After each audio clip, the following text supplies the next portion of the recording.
Hi, folks. I'm Kevin Daly, Griffin News editor, joined by our newly minted editor-in-chief, Mr. Jordan LaBarber, and his coffee intern, Mr. Aiden Ryan, who now sits at the bottom of Jordan's lofty throne. We've got a big story that these two are currently banging out on this Wednesday's labor action with members of the SEIU here at Canisius College. Gentlemen, you guys have been hard at work for the past couple of hours, and there is no end in sight. What have you got in the works for our readers? Well, we were both at the rally on Wednesday. As you know, you were with us, and we collected some opinions from. We talked to Dr. Tim Mangione, Vice President of Student Affairs, and just trying to really gather all the information and present it as it is, as what's going on with this entire situation. Yeah, we've heard a lot from some of the facilities workers. We've heard from their SEIU rep, Mr. Jake Allen. We have not really heard from administrators who've been pretty silent on this issue. What did you learn from Dr. Mangione this week? Well, it's tough with the deficit Canisius is currently in. It's kind of a position of futility, as in, what can we do? Where is the money going to come from? They want to treat the employees fairly. That's what they're saying, but it's a matter of getting the funds to do so. Now, the question becomes, why are they continuing to negotiate? If they might not have this money, and that's what we're trying to find out. The workers do have a sense of futility. I mean, I've spoken to many of them, and they're frustrated because they recognize that the school's in tough financial straits, but they don't see what the options are. Now, Mangione says everything is on the table. I believe her, but we've not been able to speak with anyone who's actually on the administration's negotiating team. So what everything constitutes is still an open question. Now, a couple of weeks ago, SEIU filed a failure to negotiate in good faith complaint with the National Labor Relations Board. Aiden, I'm wondering if you can speak to what SEIU hopes to demonstrate to NLRB, if you can, and perhaps how the facilities workers are competitively priced with some of the other employees here on campus. Well, interesting questions both.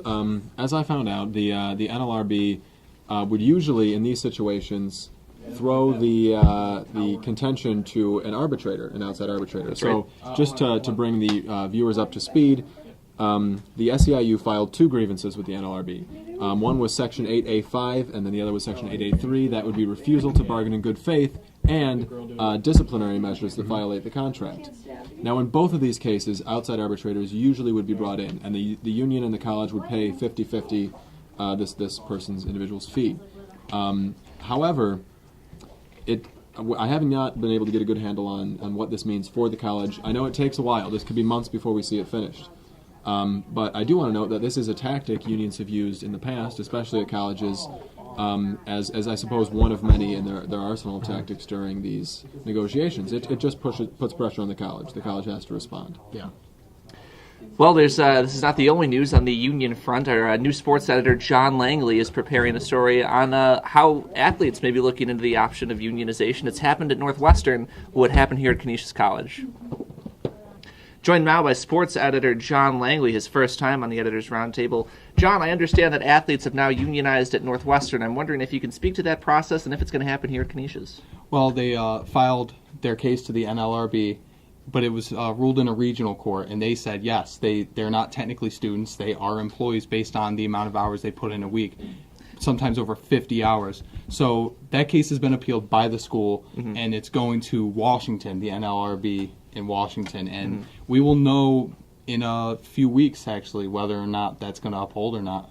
Now, John, who'd you speak to here on campus about this unionization among athletes? And to your knowledge, has there been any discussion about such an option among our own student athletes? Well, I talked to Bill Maher, and I actually talked to Director of Athletics? Yes, Director of Athletics. And I talked to Rich Enzer, who's the president of the MAC, and two completely different standpoints. Bill Maher says it's a bad thing. He doesn't think they should get paid at all.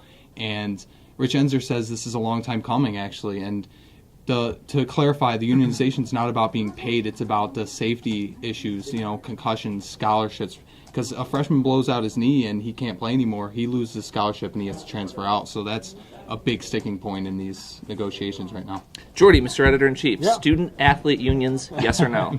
Well, that's a point that John tries to clarify very much so, and the College Players Association is doing too, is that, like you said, they're not trying to get paid, They're trying to be treated as employees, where if they do get injured, they'll be taken care of. If they get hurt, they won't have their scholarships taken, things like that. And, even compensation to the degree that they can't send a $20 autograph, personally, I don't know how that fits into my moral values or anything like that. I don't see how that makes a lot of sense. So I think I would stand behind them. We'll see where it goes, though.